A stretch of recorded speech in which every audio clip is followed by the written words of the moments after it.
हाँ, तो हम फिर से मानव विकास के बारे में बात करेंगे, ठीक है। तो मानव विकास मैंने आपको फर्स्ट यूनिट में समझा दिया था, उसका परिचय समझा दिया था और 5 मार्क्स का आंसर आए ये समझा दिया था। और आप नोट्स भी इधर से ही ले सकते हैं, ठीक है, इधर से ही पढ़ सकते हैं, क्योंकि अगर आप अपनी हेल्पिंग बुक से पढ़ेंगे तो उसमें जो वर्ड्स हैं वो बहुत हार्ड होते हैं, ठीक है। और अब मैं आपको बता देती हूँ जो मैंने आपको स्टार्टिंग में नहीं समझाया था। तो जो हमारे मानव विकास का जो टॉपिक दे रखा है, फर्स्ट यूनिट दे रखी है, उसमें 3 पार्ट में उसे डिवाइड कर रखा है, ठीक है। एक है मानव विकास का परिचय, ठीक है। तो मानव विकास का जो परिचय है वो मैंने ये आपको समझा दिया है, ठीक है। अब दूसरा टॉपिक है इसका मानव विकास के सिद्धांत। तो जो मानव विकास के सिद्धांत है उसे बोलते हैं प्रिंसिपल ऑफ ह्यूमन डेवलपमेंट, ठीक है। तो मानव विकास के सिद्धांत, ठीक है। तो जो डेवलपमेंट है ना, ह्यूमन डेवलपमेंट के सिद्धांत हैं, वो अगर आपको सिद्धांत एग्जाम में समझ ना आए तो आप प्रिंसिपल्स ऑफ डेवलपमेंट इंग्लिश में पढ़ के समझ सकते हैं कि ये हमारा क्वेश्चन हमसे क्या कहना चाह रहा है, ठीक है। इसका दूसरा टॉपिक है, ये फर्स्ट यूनिट का फर्स्ट टॉपिक मैंने इधर पढ़ा दिया था आपको फर्स्ट वीडियो में, और ये सेकेंड टॉपिक, ठीक है। उसके बाद इसका थर्ड टॉपिक है मानव विकास का अध्ययन करने की विधियाँ, ठीक है। तो मानव विकास के मेथड्स जो होते हैं, ठीक है, जो मानव विकास के मेथड्स हैं वो हम इसमें पढ़ेंगे थर्ड यूनिट में, ओके। तो हम पहले अपना फर्स्ट टॉपिक हमने कंप्लीट कर लिया, सेकंड टॉपिक हम स्टार्ट करते हैं, ठीक है। तो ये आ गया मानव विकास के सिद्धांत। तो जो मानव विकास के सिद्धांत हैं, प्रिंसिपल्स हैं, वो पहला प्रिंसिपल है, एक सेकंड पेन ले लेती हूँ। जो पहला है विकास के आजीवन चलता है, विकास आजीवन चलता है। ये लोगों को, हम लोगों को ये पहले ही समझ में आ गया था, जो मैंने फर्स्ट वीडियो बताई थी कि हमारा जो विकास है वो चलता ही रहता है, चलते ही रहता है, बुढ़ापे तक वो चलता ही रहता है। हमारे अंदर कुछ ना कुछ डेवलपमेंट्स आ ही जाते हैं, भले ही वो शरीर से संबंधित हो, मानसिक हो, सामाजिक हो, ठीक है। हर चीज़ बदलती रहती है, ठीक है। तो मैं इसमें एग्जाम्पल आपको बता देती हूँ। इसके एग्जाम्पल, विकास आजीवन चलता है, जन्म से लेकर जीवन के अंतिम पड़ाव तक विकास जारी रहता है, ठीक है। जब हम पैदा होते हैं हमारे मरने तक वो चलता ही रहता है, ठीक है। इसका सेकंड टॉपिक है विकास क्रमबद्ध होता है, ठीक है। तो ये मैंने बता दिया था आपको फर्स्ट वीडियो में। क्रमबद्ध का मतलब, क्रमबद्ध का मतलब है कि एक ऑर्डर में चलता है, ठीक है। जैसे मैंने आपको एग्जाम्पल दिया था कि पहले बच्चा अपने माँ के हाथ से दूध पीता है, फिर वो बॉटल पकड़ना सीख जाता है, फिर वो और बड़ा होगा, फिर वो ग्लास से दूध पीना सीख जाता है। तो उसका एक क्रम से चल रहा है, वो डायरेक्ट तो ये नहीं पैदा होती ग्लास पकड़ लिया, है ना, हर चीज़ क्रम से चलती है, ठीक है। तो इसके एग्जाम्पल, विकास एक निश्चित क्रम में होता है, ठीक है, निश्चित मतलब एक ऑर्डर में होता है, ठीक है। और जैसे कि इसमें एक एग्जाम्पल दे रखा है, हम पढ़ लेते हैं। ये रहा एग्जाम्पल, आप लोगों को समझ में नहीं आ रहा होगा, मैं कहाँ पे हूँ, तो मैं इधर हूँ, ठीक है। तो एग्जाम्पल है, बच्चा पहले गर्दन पकड़ना सीखता है, ठीक है, फिर बैठना सीखता है, फिर चलना सीखता है, फिर दौड़ना सीखता है, ठीक है। समझ में आ गई क्रम कैसे? पहले वो गर्दन पकड़ना सीखता है, उसके बाद फिर वो बैठना सीखता है, फिर वो चलना सीखता है, और फिर वो दौड़ना सीखता है, ओके। उसके बाद सामान्य के विशिष्ट की ओर, ठीक है।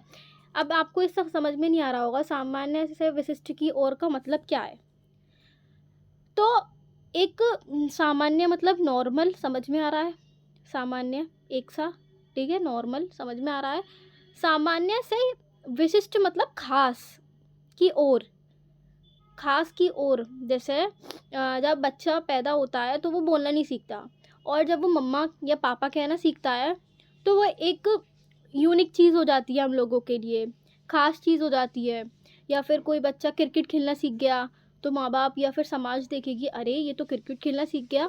तो समाज से विशिष्ट की ओर जो आता है बच्चा, उसे थर्ड पॉइंट ये है, ठीक है। तो पहले इसमें एग्जाम्पल, इसमें एक एग्जाम्पल लिख रहा है कि पहले बच्चा पहले पूरे हाथ से चीज़ पकड़ता, पहले बच्चा पूरे हाथ से चीज़ पकड़ता है, बाद में उंगलियों से।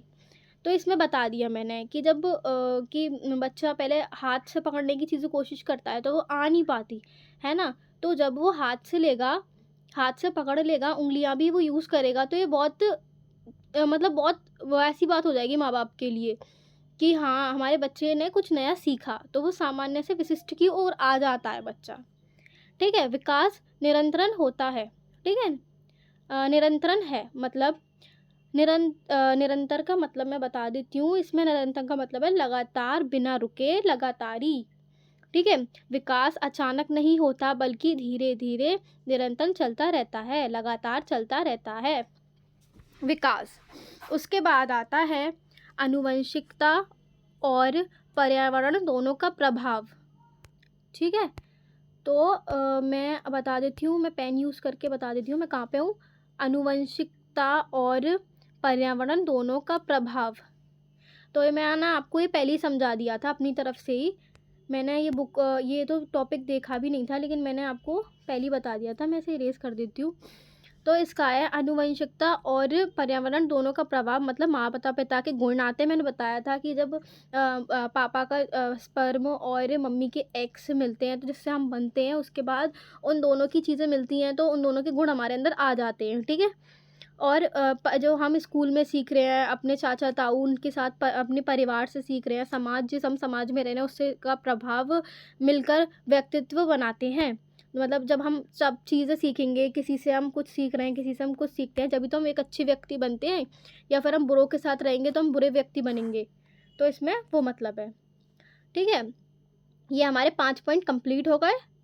मैं दोबारा बता देती हूँ। विकास आजीवन चलता है। विकास, सेकंड पॉइंट, विकास क्रमबद्ध होता है। थर्ड पॉइंट, सामान्य से विशिष्ट की ओर। और फोर्थ है विकास निरंतर होता है। फिफ्थ, आनुवंशिकता और पर्यावरण दोनों का प्रभाव। उसके बाद आता है 6 टॉपिक। ठीक है, सभी क्षेत्रों का विकास समान नहीं। ठीक है, मैं बता देती हूँ। हमारा शरीर तो हम 1 साल के बाद से ही हमारा शरीर बढ़ना स्टार्ट हो जाता है, लेकिन हमारी जो हमारा दिमाग चलना, समझना, सोचना, वो लेट स्टार्ट होता है। ठीक है, तो सभी एक समान नहीं चलते, सबका एक अलग अलग टाइम होता है। जैसे अब ये तो नहीं हम बचपन में पैदा हुए और जवान हो गए, नहीं, वो अपने टाइम से होंगे। लेकिन हमारा बदन तो हो जाएगा ना। लेकिन जो ऊपर वाले ने हमारी एक एज रख रखी है कि हम कब जवान होंगे, मतलब हमारे मेंस्ट्रुएशन पीरियड्स कब आएंगे, कब हमारे अंदर चेंजेस आएंगे, तो वो ये तो नहीं बचपन से ही और और चीज़ें स्टार्ट हो रही हैं, हमारे हाथ पैर बड़े हो रहे हैं, तो वो सब अलग अलग गति में होती है। ठीक है, सब चीज़, इसका मतलब यही है कि सब चीज़ अलग अलग गति में होती हैं। आपका बदन किस किस एज में बढ़ रहा है, आप जवान होने के लिए आपके अंदर क्या क्या चेंज आ रहे हैं वो अलग होगा। आपका मेंटलिटी कब कब चेंज होगी, ये सब अलग अलग गतियों में होता है। ठीक है, और व्यक्तिगत व्यक्तिगत विभिन्नताएं। ठीक है, तो इसमें हम बता देते हैं हर व्यक्ति का विकास अन्य व्यक्तित्व से अलग होता है। जैसे कोई बच्चा जल्दी चलना सीख जाता है और कोई देर से। ये तो है ही, बोल देते हैं एक बच्चा बचपन में बोल देते हैं ये चालाक है और ये सीधा है। तो ये हर बच्चे का अलग अलग डेवलपमेंट होता है। ठीक है, कोई कम बोलता है, कोई ज़्यादा बोलता है, तो हर कोई एक सा तो नहीं हो सकता ना, सबके अलग अलग चेंजेस होते हैं। किसी की हाइट लेट बढ़ती है, मैंने ये देखा है। किसी की हाइट अगर हम पीरियड से पहले ही बढ़ जाती है, जब बच्चा जवान होने को आता है पीरियड से पहले ही बढ़ जाती है, और कुछ बच्चों की हाइट पीरियड के बाद बढ़ती है। ये मैं इसलिए बता रही हूँ क्योंकि हमारी सारी कॉलेज की लड़कियाँ गर्ल्स हैं, तो मैं इस वजह से ये एग्जांपल यूज़ कर रही हूँ। ठीक है, और इसका देखो ये टॉपिक हो गया है ना, सेकंड टॉपिक हो गया। फर्स्ट टॉपिक ये रहा इधर, मानव विकास का फर्स्ट टॉपिक ये रहा। उसके बाद सेकंड टॉपिक ये करा दिया मैंने। अब इसका हमारे थर्ड टॉपिक रह गया है, तो मैं थर्ड टॉपिक करा दूँगी। और अगर कोई भी आपको प्रॉब्लम आ रही है तो तुम कमेंट कर दो। अगर आपको तुम्हें असाइनमेंट चाहिए है ना क्लास में बनाने के लिए, या कुछ और चीज़ चाहिए, तो तुम मुझे बता दो। मैं अब थर्ड टॉपिक कंप्लीट कर दूँगी आज रात तक। उसके बाद मैं जब हमारे पास एक्स्ट्रा टाइम बचेगा, सारे चैप्टर्स पूरे हो जाएंगे, तो मैं सारे चैप्टर्स पे एक शॉर्ट शॉर्ट नोट लाऊंगी, जिससे कि तुम्हें याद रहे लास्ट मोमेंट पे कि क्या क्या चीज़ें थी। ठीक है, वैसे हमारे जो यूनिट्स हैं वो बहुत छोटी छोटी है, ज़्यादा बड़ी नहीं है। ठीक है, यहीं समाप्त करते हैं मानव विकास।